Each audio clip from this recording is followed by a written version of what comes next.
June lead coding challenge. Problem number one, invert binary tree. Okay, so this problem is pretty straightforward. You are given a binary tree and you have to invert it. So what do you understand by inverting a binary tree? So that simply means that for each node in the binary tree, you just interchange its left and right child. So the left child becomes the right child and the right child becomes the left child. Okay, so let's see what's happening in this particular case. For example, if you consider this particular node 4. So the left child of the 4, which was 2, as you can see, became the right child, and the right child of 4, which was 7, as you can see here, becomes the left child.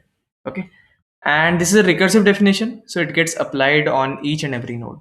Okay, so before inverting 4, you actually have to invert its children. Okay, only then you can invert 4. So before inverting 4, we actually need to invert 2.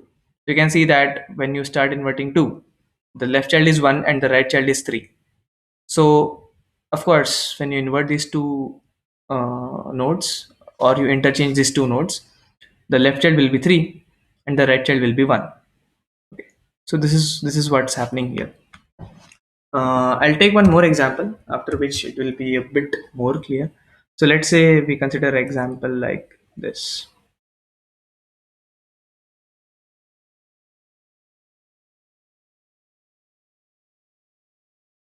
So what if this is a tree and you have to invert it? So the reason why I'm taking this example is, so you have a leaf node here, you have a children with you have a node with only one child, and you have a node with both the child as well.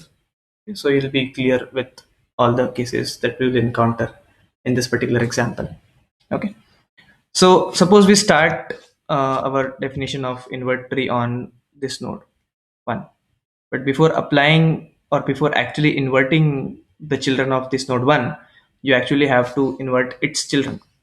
So you go here on 2 and you start inverting the children of 2.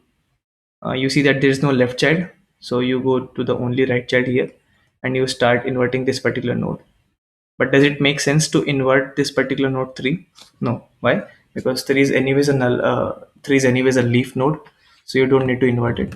Okay, so you go back at 2 and you realize that you have already applied the invert tree definition on the left child and the right child. Actually, the left child is null, so you just skipped it. So what you do now is you interchange the left child and the right child of 2.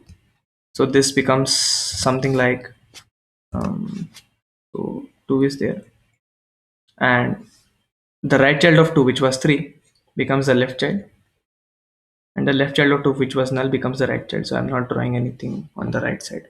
Okay, and then you realize that you have applied it for 2, so this is done, and you go to the right child of 1, which is 4 here. Again, you can see that since 4 is a leaf node, it doesn't make sense to invert its children. You just go back and you go back to 1. Okay, now what do you do at 1? At 1, you realize that you have already applied the inverted definition on the left child, and you have already applied the inverted definition on the right child as well. Now you can just safely interchange the left and the right child of 1. So 1 then becomes something like this.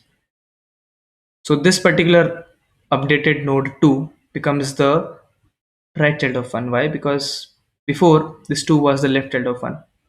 So now it will become the right child of 1. And this particular 4 here, which was the right child of 1, now becomes the left child of 1. And there we are. We have successfully inverted this particular binary tree. You can see that all the nodes have all the children inverted. Before this 2 was having the right child as 3, now this 2 is having the left child as 3. Before this one was having right child as 4 and left child as 2. Now it's having left child as 4 and right child as 2. So you have successfully inverted this particular tree. Okay. So what I've done is I've written down the steps for you guys so that it's easy for you to uh, think about the solution also, if in case you are new to programming or you have very limited exposure to competitive programming. Okay.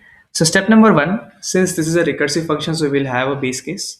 So the base case in this particular case, in this particular thing is that what if the root that you are trying to invert is null already?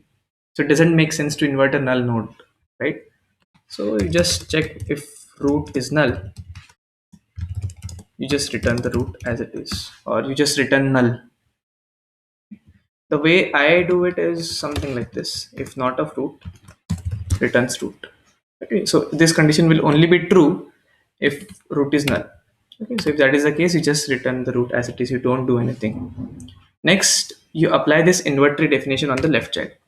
So remember, when we were applying the inverted definition on one, we first had to invert its left child and the right child. Okay, so we went to 2. We again had to invert the left child of 2 and the right child of 2. Since left child of 2 is nothing, so we just went here and we just inverted the right child of 3, right child of 2. Okay, so this is what we'll be doing. We'll first apply invert tree on the left child, and then we'll apply invert tree on the right child. Okay, after applying invert tree on the left child, so for example, if I consider the case of 1, after I apply invert tree on 2, I'll be obtaining these two, right? Which will then become the right child of 1. So after applying the invert tree definition on the left child, what I'll be obtaining is a new right node. And after applying the invert tree definition on the right child, what I'll be obtaining is a new left node. So this is what we'll be doing.